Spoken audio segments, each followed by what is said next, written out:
Hello, everyone. Wow, what a beautiful place. I was fortunate enough to come here last night during a divinity yoga session and to just kind of meditate here in the sanctuary and just feel it. Feel the residue of you as you come here. And it's just a blessed energy that you fill this hall with. And as you take with you that radiance into the public of this city, this state. So first of all, on behalf of this city and state, I'd like to say thank you for that radiance that you give. This is not Kundalini yoga. This is not a yoga of any sense, in a way. This is an actual divine union. Okay, this is what Kundalini yoga aspires to. Any of the yogas, Bhakti yoga, Raja yoga, Kundalini yoga, Ashtanga yoga, all of the yogas aspire to awaken Kundalini in the body in various levels, various degrees. This is an amazing experience. I'm up here speaking about this Kundalini, and yet the seed of this experience is beyond words. It is unspeakable in its grace, in its beauty, and in its transformation of a human being. I didn't seek it. Matter of fact, when I first heard about Kundalini, this is the last thing I wanted.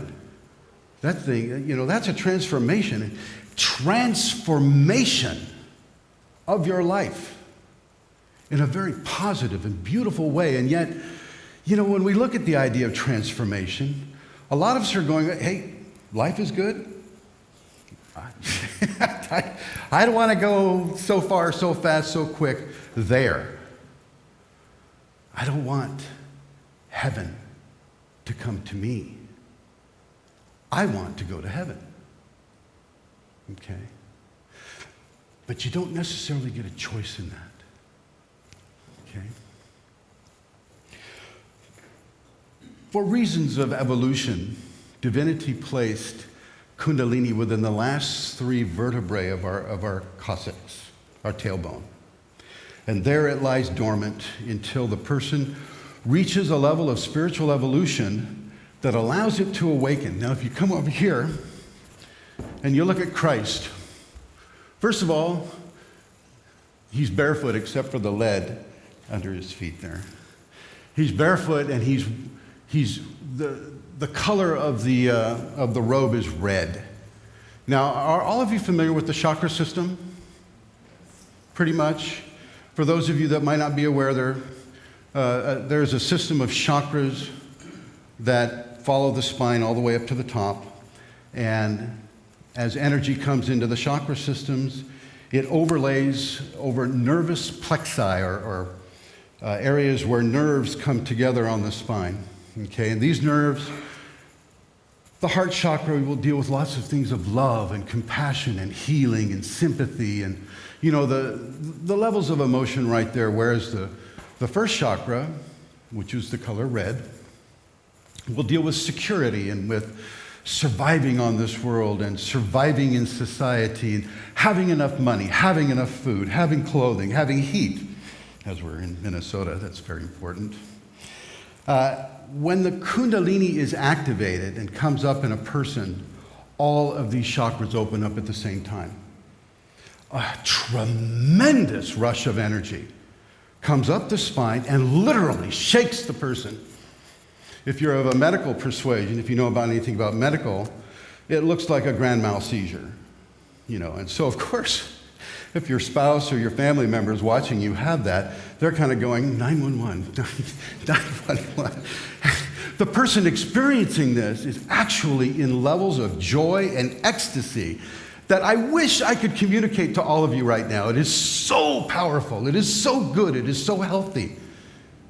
Okay? This is the nature of who you are. Kundalini is what we all strive for within all the various religions that we practice. Kundalini, the divine union, is what we're going towards. We can do it through the Catholic faith, through the Mormon faith, through the Episcopal faith, through Yoganandas, Sanskrit faith, you name it, you can get there. All religions go to the same place. Kundalini. It's also called the Greater Kundalini in China. Tumo from the Tibetan Buddhists.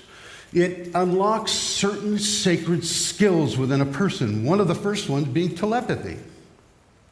I'm talking with Mark over here last night, and he's asking me questions. It's like, what do you see as a signature of this land here? What is the spiritual, energetic ramification of this land? And the Kundalini in me just expands and goes, obviously lots of Indians here. Lots of Indians having a very peaceful community. A lot of chiefs being buried over there. We're in Mendota, okay? And so telepathy, psychic phenomena, like you mentioned, the psychic fair, healing, all these gifts come with the Kundalini. And of course, if you follow the typical American and even European understandings, well, that's what you're going to want. I want those sacred gifts. I want to be able to heal somebody. I want to be able to read my boss's mind. That can really help with scheduling my job, right? I want to do these things so that I can have an edge, perhaps. If you come from an ego standpoint, I want to have an edge on my competition, okay? Which ties in with the first chakra, which is all about survival, right? You want to be able to edge out the other predators on this world. But the Kundalini goes, You're not a predator anymore. You're a divine human. And your gifts, these sacred gifts that are being given to you, are to be used in service of other people so that they too can have these gifts, so that we can become a greater peaceful society, as this young lady was up here talking about. This is the Kundalini. This is enlightenment. This is what every Christian, Muslim, Taoist, Hindu, this is what we all are being driven towards. This is why we come to church on a Sunday. Aside from, being with each other and having a good time and all that, the urge is always towards divinity. When Kundalini comes up in a person, as it came up in me, and it stays, by the way, the genie never goes back in the bottle. Okay, so it's out. Animals are attracted to you. So you'll have a lot of creatures, butterflies will just land on you, bees will land on you, wasps will land on you, none of them will sting you. They're not there to hurt you. They know that you're not a part of the predator world anymore. You're beyond it. You're more like that flame to the moth now. Okay. And this energetic field that is elicited through the Kundalini, through your chakra system, has a tremendous radiance footprint. Tremendous radiance footprint, meaning if I were to just sit here among you and the Kundalini decided to just really ramp it up, you would all feel really good. You just wouldn't know why. You never feel bad with this. When you're inside the transformation and the Kundalini is clearing out your past, clearing out your current imbalances in your chakras. Imbalances in chakras would definitely translate into imbalances in society, imbalances in your health, imbalances in how you feel about yourself, your inner dialogue. All of that is getting cleared. All of that is being healed. Okay? It must be healed because you take these ego qualities out of your expression, and those ego qualities are then replaced by divine qualities. Forgiveness, tolerance, compassion, service, love take on incredibly new meanings. And it never, ever goes away. What will happen is you'll become acclimated to it. And then it won't feel as strong, but even as I'm speaking now, I feel the radiance just pulsing out. All the time now these days. Even on the plane, as I'm flying over here, I touch the plane and I can feel the entire plane. I can feel all the circuits. I can feel all the connections. I can feel the electricity running through it, as well as each individual person on the plane. You feel so much more. You're in tune so much more with who you are, how you are, what you want to be. What is it that your expectations are of life? Your desire to collect things has changed. No longer do you have the boat. Of course, I don't know, here in Minnesota, a lot of boats. No longer do you have to have every Rolls-Royce make that they had, that they made. You don't need to have 5 cars in the driveway. You don't need to devote so much of your life to collecting money or collecting ego power over other people.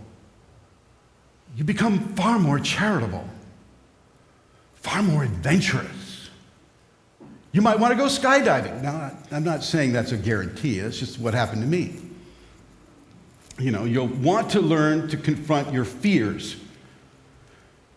And the Kundalini will allow you to do that. Not only that, so not only all of these qualities that I've just told you about what happens in your waking conscious life, Kundalini comes into your dream life.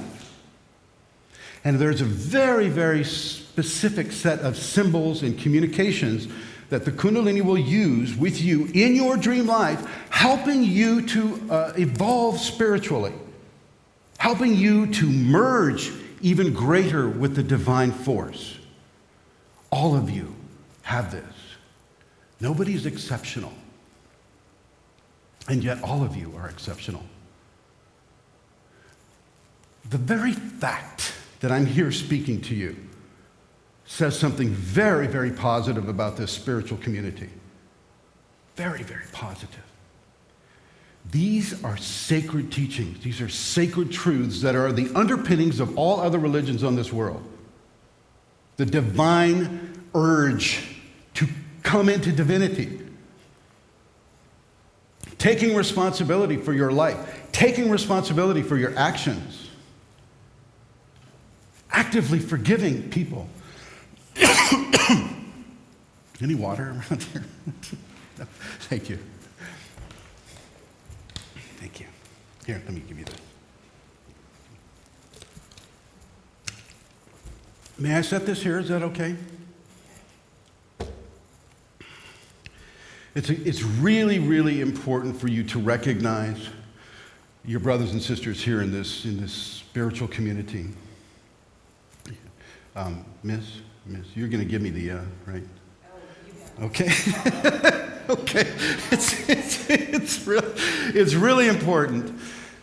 Because as I mentioned, I came in here last night and I was meditating here and I read some of the literature out there in this hall. And it's a spiritual, conscious living community, right? So let me ask you, are you really conscious? Are you really living from your truth? Are you living from the truth at the base of your spine? Are you walking in those footsteps? Really? Well, if you're not, if you have even the smallest doubt, look into the Kundalini. Yes, you can come to the seminar. Many people are going to come to the seminar, but you don't have to. Go online. Follow this Kundalini Awakening Systems1.com. Look at that information. This is where the rubber meets the road, where the blood and the bone. Yes? How do you get it? You already have it. How do you awaken it? You awaken it through certain practices that are designed to awaken it. Some of those practices deal with a phenomena called kriyas. Anybody familiar with kriyas? Yes. Well, this is not Kriya Yoga. This is a shirt that I picked up from Yogananda's ashram down there, and he developed something called Kriya Yoga. This is not that. Kriyas are spontaneous positions that resemble yogic positions that the Kundalini will put you in spontaneously, without your permission. And those Kriyas begin to fluctuate the body's energetic anatomy in a certain way that will, boom, open up those nadis and open up that spinal column, and you'll literally feel a whoosh of energy coming straight up your spine, out the top of your head, arching yourself back, and then you start the seizure-type movement. So that is one way of activating it. But before I get to more ways about activating it, this is not schizophrenia. This is not bipolarism. This is really not even a spiritual emergency. This is what the medical people will term it. I've worked in medicine, so I know that this is what, everybody know what a SOAP diagnosis or a SOAP intake is? Subjective, objective assessment prognosis, right? Well, your SOAP DX is gonna come through as being bipolar, schizophrenia, or having some sort of a spiritual emergency. This is not that. But they don't have any other reference points for it, so this is what they call it. And so they give you heavy, heavy tranks to keep those kriyas from happening. They give you heavy, heavy tranks to keep those mood swings from happening, all of which must happen. You gotta go through it. It's like, do we drug our 2-year-olds when they start teething? No. We let them go through it. We support them, we love them, we help them, we assure them, but we let them go through it. And the Kundalini demands that same type of respect. Now, you have questions. Yes, sir. You only mention the positive things about going through Kundalini. Thank you. But when I had my experience, I thought my body temperature went crazy. So it was incredibly hot. Sometimes I had a fan right on top of me. Then I was incredibly cold. I had 3 blankets on. Oh, yeah. Okay. Yeah. And I thought I was going to die. Yes. And it felt like a combination you of actually will die. schizophrenia with a heart attack. You will die. You'll have Yeah. the old person that you are right now is going to die to the new person that the Kundalini is creating. Now let's talk about those roving temperatures. You will have heat like I have right now that will cause you to sweat in a refrigerator. What I do with some of my students is I take them to, I'm from California, so I take them to Mount Shasta during the winter, and we get a shovel and we break the 4 inches of ice over the water, clear out the ice, and then they hop in naked to feel the Kundalini heat them from the inside out. And it always works. It doesn't fail. So is it unusual to have fear during the experience? Say again? Is it unusual to have fear, to think that you're going to die during the Yeah, experience? well, of course, the ego is going to go, oh my God, I don't want to change. I like who I am. Okay? But the Kundalini is saying you're so much more and you have to change this part. Just like the kids screaming, I don't want these teeth. I like my baby teeth. But you're going to have to change. Now, you're going to have, a person will typically experience the roving temperatures that the gentleman explained. You'll have very, very hot sometimes, and then a half hour later, extremely cold. Nothing will solve that, by the way. No blankets, no hot bath, no nothing. It's like when you freeze metal to a certain degree, the metal will actually melt. Okay, when it's so cold, it will melt. It's like that. I was playing around with it one day. Should not have done that. I was driving on Highway 12 in California, brand new car, having a great time. And I thought, okay, Shakti, Kundalini, let's feel some of that cool, huh? Save me on that air conditioning. She did. Scared the heck out of me. I pulled that Lincoln Town car over to the side and I said, okay, I'm so sorry. I was just not serious about it. Please, just back it down. And of course she did. And I say she, I give it a gender. Why would that be? Because the sacred mother, Kundalini is comprised of two sacred genders, sacred male, sacred female. Sacred female is the mother aspect. And so when the Kundalini awakening person is very young, the mothering aspect is what takes over. The father aspect is still there, but he takes a step back and says, yes, sacred mother first. I will help. But when you reach a certain level, sacred father comes in. And then he begins those teachings. And sometimes, they're together quite a bit with it. You have to go back and forth. And it goes beyond gender after that. You don't really consider gender as being any kind of an important aspect. Okay? Questions? Yes? Can the process be gradual so that as you raise your vibration and you make good choices, you're aspiring to that point, but it's not one day we're this way and the next day we know how to A lot of that is going to have to deal with your karma. Karma, for those who aren't familiar with it, is what has been done in other levels of existence. If that created an imbalance, then the person's current karma in their lifetime will have to deal with that. If your karma says that, let's just say the last 3 times you were a Hindu person, fervently giving yourself to Krishna, Krishna, Krishna, Krishna, Krishna, Kundalini, Kundalini, Shakti, Shakti, Shakti, saying all the chants, doing all the dancing, pounding on those drums. But it never came. It never came. And you went to your death hoping for it to come. Because they know what we don't know in the East. They know the incredibly beautiful, exalted experience that a Kundalini awakening is. Here we try to drug it out, which doesn't work very well, just twists up the whole process. But as far as the gradual nature of it, first of all, so you have the karmic nature to deal with, number 1. Number 2, yes, indeed, it can be given gradually.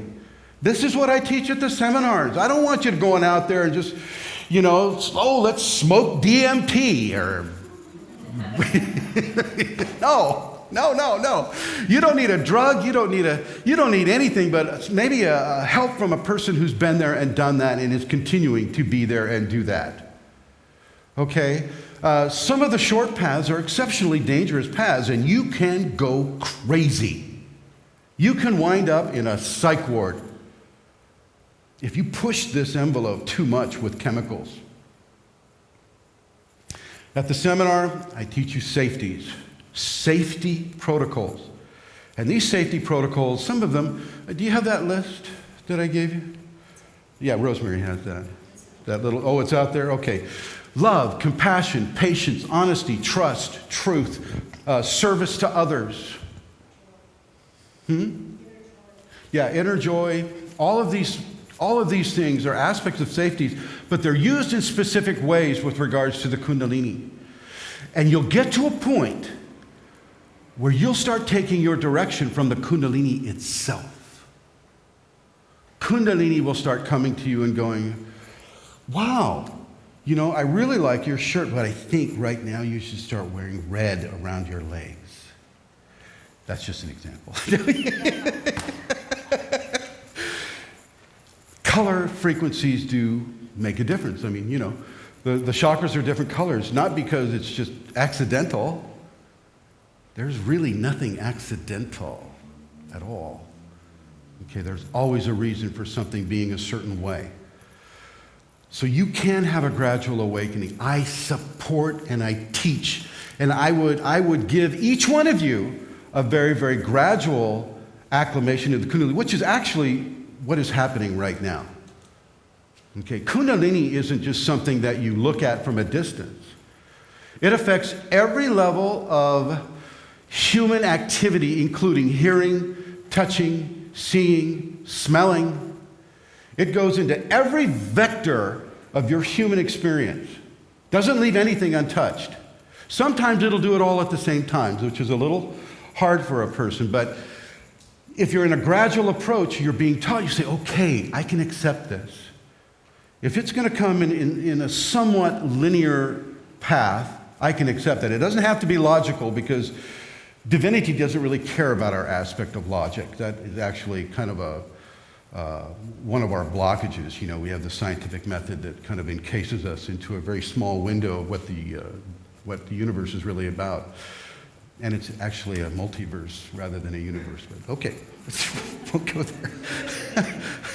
Any of you ever astral projected? Any astral projectors?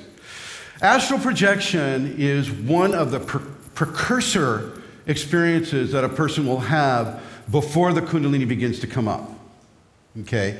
You'll get information, you all of a sudden you see yourself sleeping in bed and you're going, oh my gosh, I am more than my body.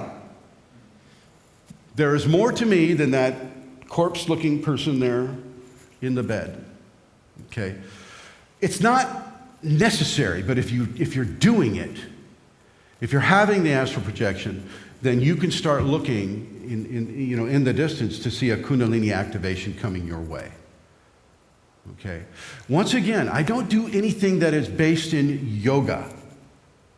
Okay? Kundalini yoga came from people observing people having a Kundalini awakening and going through the Kriyas. So, you have the many, many, many different movements of beautiful Kundalini yoga, or any of the other yogas, from Raja Yoga to Bhakti Yoga, all of these things. These were taken from in the Sanskrit people, or what they're termed Sanskriti people, this is a Sanskrit word for God right there. They observe them and they just go, God, we so want to have Kundalini. What can we do? And, the teacher wouldn't necessarily tell them what to do. So they would go, okay, all right, let's look at their movements. They're doing this back bend here with the foot under the left. Okay, all right. Boom, they try that. Well, that didn't work. Okay, maybe we'll look at another movement that they go through. And Patanjali codified that. Okay? So yoga does have a divine source, but it isn't the whole ball of wax. You've got 5 bodies of human expression. In the Hindu, they'll call them Purushas. I'm not Hindu. I'm not any religion, really. I'm Kundalini. That's all that's left. Sorry. 5 bodies of human expression: the physical body, the emotional body, the mental body, the egoic body, which is why we're able to survive in this society, and the spiritual body. All of those bodies will become activated. Whether it all comes up at the same time, once again, karma, and once again, what you're doing, who is teaching you, are you taking plant chemicals, what are you doing? What are you doing to make this work? And we want it fast. We want it now. We don't want to wait. We don't want to do 50 years of Kriya Yoga. I certainly didn't. Okay? But this is the ultimate power of a spiritual nature in this world. And each one of you have it. Right now, you're sitting on it. The ancients described the Kundalini as being an egg wrapped 3.5 times by a serpent. 3.5 times, okay? Why they're using a serpent is because if you look at the spinal cord, that's basically in an S-curve, right? Everybody knows the spinal cord's in an S-curve. That's the serpent standing on its tail. And if you start looking at the dream symbols from Kundalini, you'll start dreaming of snakes. Huge snakes, the size of a bus, or small snakes filling up your room. That is one of the sacred animals that the Kundalini will bring to you, along with other animals that I won't scare you with. But they're all top of the line apex predators. Okay. Nothing within the wasp family hunts another wasp. They're the top. Same with the killer whale. Nothing hunts a killer whale. Okay? Nothing hunts a tiger. And tigers you will see a lot of in the Kundalini experience. You'll see them on the sides of the road in your peripheral vision. They're not hunting you. They love you. I have students that, it's like, oh, Chrism, a tiger visited me last night. Oh, what did it do? It came into bed with me. The whole bed went, and it came down and the tail was just kind of going,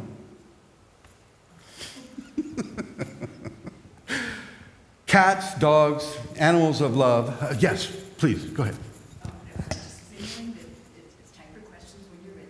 Yeah. Oh, okay. Well, the animals and the natural kingdom, the natural parts of our world, are totally tied in to Kundalini. They can see it in you. And frankly, they'd like to see a lot more of you have it. Might help you think a little differently about what it is to kill for the fun of it. There's something that comes to you with the Kundalini, and it's called ahimsa. Ahimsa in Sanskrit, and that means do no harm. Kill no life. And of course, you can't really survive here without killing life. Plants have consciousness. They have feelings. They can feel. But there's a certain level of agreement on this world that energy is transferred from organism to organism to organism to organism. Okay, that is the chain of events here. Okay, for the most part. Questions? Yes? Does Kundalini have consciousness? Absolutely. It has a consciousness that is far beyond any kind of a human consciousness. It is self-aware. This is why when it comes up into you, it begins to teach you from the inside out. Excellent question. Yes.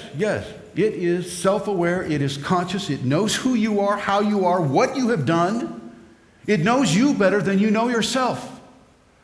Basically, what you know about yourself is filtered through your ego. Okay, this is the normal way of life in our society, especially the Western society. Okay, Kundalini goes right under your ego, kind of pushes it out of the way and says, here's what we get to work on. The person may be a selfish person, so, they're taught about gratitude, they're taught about giving, they're taught about service, they're taught about love, compassion, help, healing, all of those qualities. Thank you. Yeah. Next question, anyone? Yes, sir. Good morning. Good morning. Good morning. Good morning. Thank you very much for your information. It's so timely for me. But anyway, I have my question is, I'm studying a system that I guess I was led toward because I consciously asked for it, which is called cyclomancy. Psychomancy. Okay. And I'm currently involved in exercises to stimulate and hone and fine-tune my psychic abilities. Okay. My question is, and I'm right on the same page, I'm like, I can't believe I'm hearing this, about the Kundalini, which I, in passing over the years, and have some familiarity, at one time tried to raise my own, and then something came up and said, no, don't do that. Not yet. Not yet. Yeah, yet.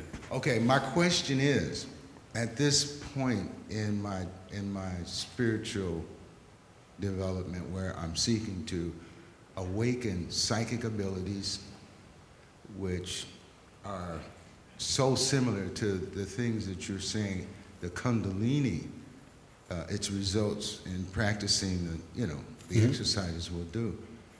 Is there going to be some kind of, I don't feel there will be, but I'm coming from here. I'm constantly working with psychic energy that I've been taught through this book I'm reading called Cyclomancy by the author who's a scientist and a psychic master. I'm wondering, is there going to be some conflict there? Is there going to be, how can I blend the two? Because I'm seeing so many similarities with where I've chosen. I told nobody about what I'm doing. First of all, you need to access. Why do you want psychic abilities? What do you plan to do with them? Are you getting an edge? What are you looking for a different career? Are you looking to serve? Are you looking to help? Are you looking to assist? Are you looking to educate? Are you looking to evolve yourself through the psychic abilities? And in that sense, if you're looking at the evolution, then you're not going to have so much of an issue with that. But if you're looking at other qualities of the ego, then you're going to have some problems. Okay, you're going to have some problems with that. Only if it allows you to develop certain psychic abilities, and the Kundalini sees you using them for the wrong thing, and it will, it knows you inside out, and it will, all of a sudden, you'll have certain types of pain come upon you when you do it. It's just like the perfect parent, right? The perfect parent is like, oh, Chrism, you want to use your telepathy to find out how to win at the casino. You want to know what that hole card is that the dealer has, because he's already checked, he knows. And I'll try to do that. We'll just pretend that. And all of a sudden, you'll get the most amazing headache that you've ever had. And as soon as you leave the table, headache's gone. And she'll do this over and over and over until you get it right. Until you stop wanting to cheat in that instance. Next question. No, let me go back a little bit with this now. Be careful of some of these people that they'll claim to understand. They'll write a great book, and they'll say, okay, start stimulating your third eye. Start, doing things to your chakras. Let me tell you something about your chakras. Your chakras know exactly what they need to do. They don't need any help from your ego. Okay? Your chakras are self-contained mechanisms of divine energy going through the bridge of the neurosystem and the energetic anatomy and formulating your life, allowing the blood to pump and the brain to think and the ears to hear and the tongue to taste and the words to speak. You don't need to go so much into your chakras and start blowing them out. Oh, and the chakras are self-balancing too. Okay? Save your money. Okay? Your system, your human system is so fantastic, so perfect in its divine expression as above, so below, that a lot of these beautiful people that are they're wanting to help people, work spiritually, you need to understand that there really is only one pervasive guiding force in your life, and that's the divine. However you name it, that is the divine. That is who you are. Kundalini allows you to partake of both at the same time. You are mundane, feet on the floor, hands in the air, but you're also divine, coming down, infusing that mundane body and rising that mundane body up and spreading that enlightenment all over the world, wherever you go, however you go. Yes, ma'am.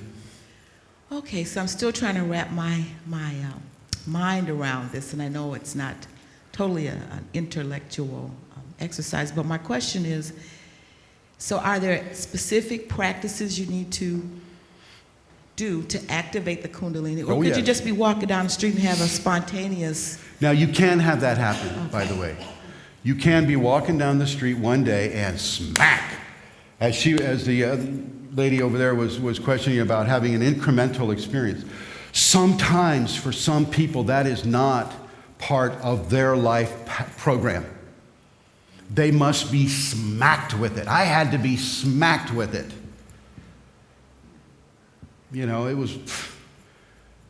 It was amazing. It was amazing. Union with God is far more than the words can suggest. Yes, sir. I'll return to that.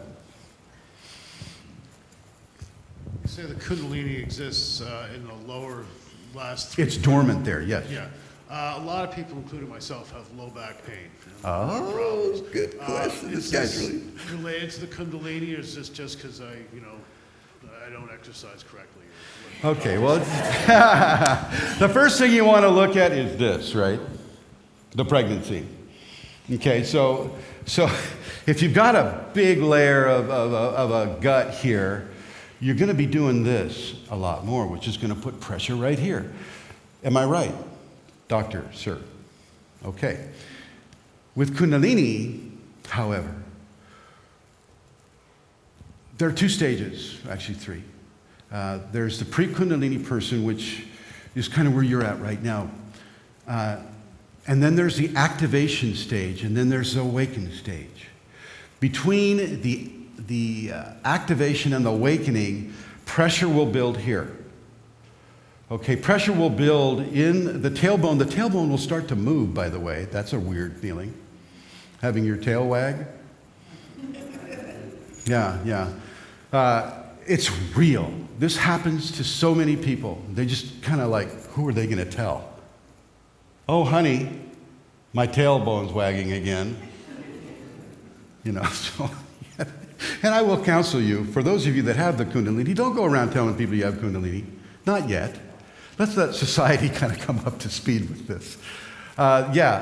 Between the activation and the awakening, the pressure will build because it's pushing its way through bone, but through the fissures of the bone.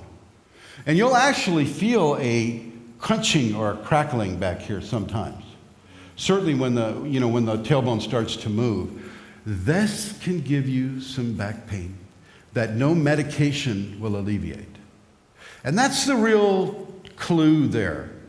You know, if your pain medication isn't affecting this whatsoever, it's not because you don't have the right pain medication. It's because Kundalini just doesn't really care whether or not your pain medication is important to you. It understands, like teething, that inside of transformation, sometimes there's pain to be experienced. But there's far more joy to be experienced if you're able to surrender to this force. Realize that your lower back pain probably has a Kundalini origin, unless, you're a truck driver, or you're not doing your exercises right, or you're eating too much of the wrong foods, things of that nature. You have a Kundalini scenario developing within you. And you let that pain, because the pain will go. Once that awakening, once the spinal sweep occurs, that pain is gone. That pressure is relieved. Okay? Yes? Is that 3 minutes? Last question. Yes, ma'am. Thank you. Can acupuncture play a role in the Kundalini? Acupuncture can play a role. Once again, if your practitioner has an understanding of sacred energetic anatomy, that's one thing. That's not fairly common, however. Typical Chinese medicine acupuncturists will basically follow the meridian flows. They'll look at your tongue, they'll look at your pupils, they'll ask you certain questions, and then they'll make a DX based upon that. How your tongue is looking, how your irises are looking, what levels of heat you're having, what levels of cold are you having, are you more yin, are you more yang? The traditional Chinese medicine just is very similar to Western medicine, except they just have more to it. They have more years, like 5,000 years worth of it. But they're still not getting in to the Kundalini. Now, the Taoists know about the Kundalini. They're the ones that gave us such beautiful, beautiful tools inside of our Kundalini awakening as tongue tip up behind your upper front teeth. That's a master switch position. So your tongue tip up behind your upper front teeth. There's a fleshy mound there. If you feel it with your tongue right now, that is where you want to keep your tongue tip. If you don't, you can burn your tongue. And I've done that. And it hurts. And I was told not to do it. One of the Taoists I was talking to, I said, God, do I have to really keep my tongue tip there? He says, well, yeah, unless you want to burn your tongue. And I'm thinking, oh, right, burn my tongue from within?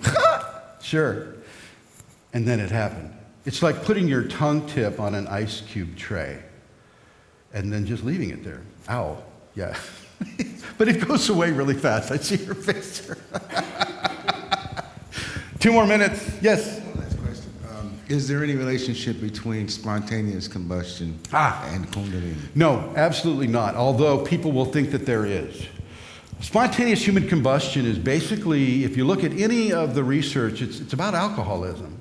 There's a certain level of short-circuiting that goes with people that have drank certain kinds of brandy.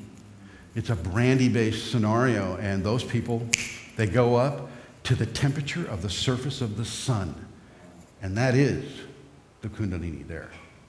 But the Kundalini Kundalini is pro-life. It wants you to live. It wants you to evolve. It wants you to become enlightened. I do give you practices at the seminar on activating the Kundalini, and I also give Shaktipat. All of you are being Shaktipat right now. But if you don't want it, it's not going to force itself on you. But you're hearing it. It's going in your ears, to your brain, and into your spine right now as we speak. But it's not a malevolent, it's not going to force itself on you. Unless you eat magic mushrooms and come listen to me talk. That will do it. That will do it. That will actually blow the top of your head off. Yeah. Yes, sir. I have one more curious thing to share about it. I don't know if this Sure. helps anybody. I didn't know when my Kundalini started, I didn't know I was having Kundalini. I thought I was just getting sick. So I had a complete set of medical tests, and they found absolutely nothing. So it's just a curious thing. In case you start having it, they probably won't give you the detection. You'll have cardiac issues. Your heartbeat will go really, really fast, or it'll go really, really slow. And you'll go into the ER, and you'll go, doctor, I'm having cardiac issues. Okay, get all the hookups, get that stress test going. Well, Mr. Chrism, I think maybe you're just having some anxiety. We haven't found anything, and you never will. At this stage of the game, medical science is extremely ignorant about Kundalini. They just want the pharmacists to put something to just kill those symptoms. And then you can sign the hospital that says cured and released. I love that. Cured and released. I do teach methods to awaken the Kundalini. They are effective. This is what happened to Rosemary and Eileen and basically a large percentage. I won't say that everybody's going to get this because not everybody is willing to make those changes. It's not going to kick you out of your job or kick you out of your car or kick you out of your life to some degree, but it will take the authority role in your life. God's hand is on your shoulder. You have to understand that. You don't get to shrug it off. The divine wants you to walk across the Kundalini bridge. The Eastern people know this. The Western people do not. We haven't been taught that way. We have not been raised that way. And this is why I'm here. And I'd like to thank you for listening.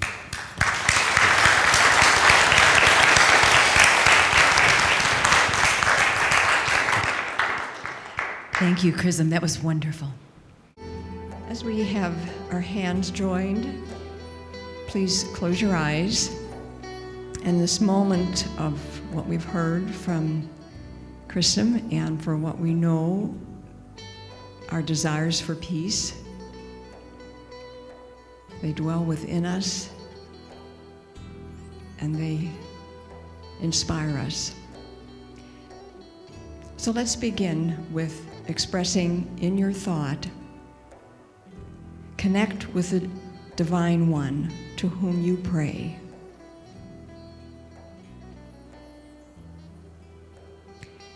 We pray, make me an instrument of your peace. Where there is hatred and injury, I am love and forgiveness. Where there is hope, I am faith. Where there is despair and darkness, I am the guardian of hope. Where there is sadness, I bring joy. For it is your love that strengthens me, and I become a consolation to others. And I am the messenger of understanding and wisdom. And in my giving selflessly to others, it is I who receive boundless joy. In pardoning others, I am freed. And it is in surrendering all to you in this sacred moment that I am given endless, eternal wisdom, grace, and love. I am grateful.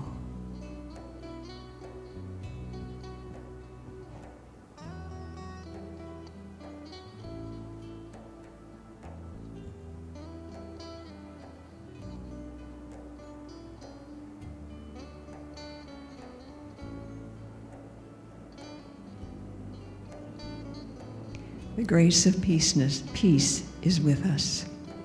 Amen.